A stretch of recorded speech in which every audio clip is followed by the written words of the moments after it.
बड़े घर की बेटी शीर्षक कहानी की समीक्षा करें। बड़े घर की बेटी के लेखक है प्रेमचंद्र और ये प्रेमचंद्र की सर्वश्रेष्ठ कहानियों में से एक है। इसमें हम लोग जानेंगे कि बड़े घर की बेटी कहानी की समीक्षा यानी कि इंग्लिश में होता है रिव्यू।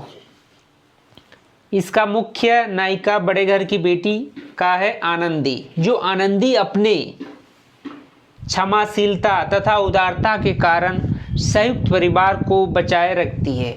दो परिवार संयुक्त परिवार टूटने से बचाती है, जिसमें पहले गलत धारणाएं थी कि बड़े घर की बेटी संयुक्त परिवार में रहना नहीं चाहती है, लेकिन यह बड़े घर की बेटी कहानी का मुख्य शीर्षक आनंदी संयुक्त परिवार में रहना चाहती है तथा अपने परिवार को बचा लेती है। तो इसमें आपको इस प्रकार से प्रश्न पूछेंगे, बड़े घर की बेटी शीर्षक कहानी की समीक्षा करें अथवा कहानी कला की दृष्टि से बड़े घर की बेटी कहानी की समीक्षा करें। तो आप उत्तर इस प्रकार से लिख सकते हैं। मुंशी प्रेमचंद्र बिरचती बड़े घर की बेटी शीर्षक कहानी उनकी एक आदर्शवादी कहानी है। इसमें आदर्शवादी कहानी है क्योंकि इसमें आदर्श को दिखाया गया है कि कैसे बड़े घर की बेटी आनंदी अपने आदर्श पर रहती है। कथाकार की आदर्शवादिता यहाँ कर्तव्य त्याग, मातृ प्रेम, सहनता, सहिष्णुता, संयम, आदित्य आदि कोई दिशाएं में प्रतिष्ठित होती हुए दृष्टिगत होती है। कथानायिका आनंदी की उदारता और क्षमाशीलता का ही परिणाम कहना होगा कि एक सुसंगठित परिवार यानी संयुक्त परिवार बिखरने से पूर्णतया बच जाता है। प्रस्तुत कहानी की समीक्षा कहानी कला अग्राकृत तत्वों से गुजरने न ही होगा। कथा वस्तु, पात्र एवं चरित्र चित्रण, संवाद, देशकाल एवं वातावरण, भाषा शैली, उद्देश्य एवं शीर्षक। इसका कथा वस्तु क्या है उसको जानेंगे। यह बेनी माधव सिंह गौरीपुर गांव का एक जमींदार थे। उनके दो पुत्र हैं, श्रीकंठ एवं लाल बिहारी। श्रीकंठ ग्रेजुएट होने के कारण एक दफ्तर में नौकरी करता है, जबकि लाल बिहारी अशिक्षित होने के कारण घर पर ही दगली के शौक पूरा करता है। एक बार श्रीकंठ भूप सिंह के यहाँ नागरी प्रचार के चंदे वसूलने जाता है। वहाँ उनकी स्वभाव से प्रभावित होकर भूप सिंह उसके साथ अपनी लड़की आनंदी का विवाह कर देता है। शादी काफ़ी धूमधाम से होती है। आनंदी अपने देहात स्थित ससुराल जाती है और स्वयं को वहाँ के वातावरण के अनुकूल बना लेने में सफल होती है, किंतु एक दिन दाल में घी न छोड़े जाने के कारण आनंदी और लाल बिहारी के बीच कुछ कहा सुना होता है। लाल बिहारी तनकर खड़ाऊ चला देता है। आनंदी का सर तो बच जाता है, पर अंगुली में काफ़ी चोट आती है।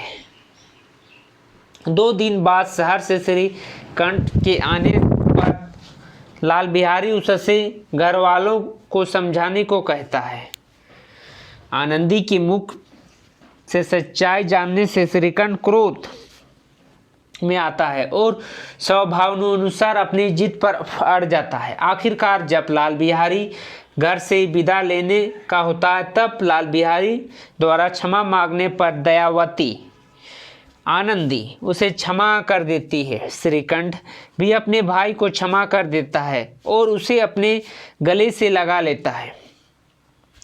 जिससे कि इसमें हम लोग कह सकते हैं कि आनंदी को उसका भाई, जो कि अपना भाई रहता है आनंदी का देवर, उसे मारता है। और जब उसका पति लाल बिहारी को पता चलता है कि उसका पत्नी को वो मारा है, तो उसमें कहासुनी हो जाता है, जिसमें परिवार टूटने की आशंका बन जाती है। लेकिन आनंदी उसे क्षमा कर देती है। श्रीकंठ भी अपना भाई को क्षमा कर देता है और श्रीकंठ भी अपना भाई, जो आनंदी का पति होता है, वह भी अपने भाई लाल बिहारी को क्षमा कर देता है और उसे अपने गले में लगा लेता है। इस प्रकार एक संयुक्त परिवार विघटित होने से बच जाता है। इस प्रकार दोनों परिवार में विघटित होने से बच जाता है। प्रस्तुत कहानी में कुछ घटनाओं एवं पात्रों को लेकर कथानक का ताना बाना बुना गया है। कहानी का मूल्य घटना में विन्यास और आदर्श पालन में है। पात्र एवं चरित्र चित्रण की दृष्टि से प्रस्तुत कहानी में सृष्टि पात्र में आनंदी का चरित्र अत्यंत महत्वपूर्ण है। अन्य पात्र बेनी माधव सिंह, श्रीकंठ, लाल बिहारी और भूप सिंह है, किंतु इसके अतिरिक्त भी कुछ गौण पात्र की सृष्टि की गई है जिसको बहुत अधिक महत्व नहीं प्राप्त हुआ है, पर कथा और उनकी गति आवश्यक मिलती है। उसमें आस पड़ोस और माँ समान वे लोग हैं जिनका बेनी माधव के घर प्रायः आना जाना होता है। आनंदी प्रस्तुत कहानी का कथानायक है। उसका चरित्र चित्रण व्यापक में चित्रित हुआ है। यदि कहा जाए तो पूरी कहानी में केंद्र में यही है जिसके इर्द गिर्द कहानी घूमती है। उसके बड़प्पन का एक सुसंगठित परिवार टूटने से बच जाता है। संवाद, इसका संवाद है। प्रस्तुत कहानी का संवाद कथानक के विकास में पूरी तरह सहायक सिद्ध होता है। पात्र के संवाद से उनका चरित्र गुण का पूरा प्रकाश पड़ता है। संवाद पात्रानुकूल, भावनानुकूल और प्रभाव उत्पादक होने के कारण भाव व्यक्ति की तीव्रता लिए हुए है, जो पात्र की मन स्थिति की पूरी झलक दिखलाती है। यह पात्र की मनोस्थिति की पूरी झलक दिखाती है। एक स्थल में स्त्री योजित दुबला बलता का उद्घाटन कथानायिका आनंदी की इस कथन से होता हुआ दिखा जा सकता है। हाथी मरा ना तो 9 लाख का, वहाँ कितना घी नित्या नाई का हार खा जाता है। आप जानते हैं देशकाल और वातावरण। उस समय का देशकाल और वातावरण कैसा था? प्रस्तुत कहानी में भारतीय समाज के विघटित होते हुए संयुक्त परिवार का वातावरण प्रस्तुत हुआ है। इसमें जो भारतीय समाज का संयुक्त परिवार है वो विघटित यानी अलग होते बचने का वातावरण प्रस्तुत हुआ है, जो देश काल के अनुरूप है। इस प्रकार आज संयुक्त परिवार टूट जाते हैं, जबकि वही सदियों से ही एक आदर्श समाज व्यवस्था का दर्जा प्राप्त कर रहा है। वह भारतीय संस्कृति के अनुरूप एक संयुक्त परिवार को टूटने से बचाते हुए दशा कर कथाकार द्वारा आदर्श की प्रतिष्ठा हुआ है। भाषा शैली, इसकी भाषा शैली कैसी थी? प्रस्तुत कहानी की भाषा सरल, सजीव, रोचक, प्रभावमयी, सहज, स्वाभाविक, सप्रेस्य और प्रभाव उत्पादक है तथा कहानी में व्यवहित की कोई गीत शैली वर्णनात्मक और नाटकीय है। उद्देश्य, प्रस्तुत कहानी सत्य गुणों के माध्यम से एक संयुक्त परिवार को टूटने से बचकर कथाकार की आदर्श वाता प्रतिष्ठा हुई है और यही कथाकार का उद्देश्य है।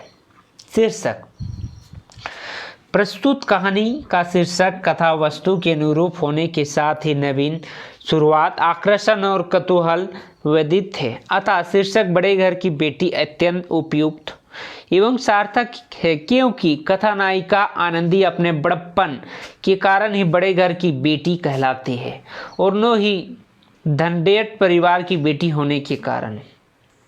आप निष्कर्ष जानते हैं, इसका निष्कर्ष क्या है या सारांश क्या है? कहानी कला की दृष्टि से प्रस्तुत कहानी मुंशी प्रेमचंद्र का एक सर्वश्रेष्ठ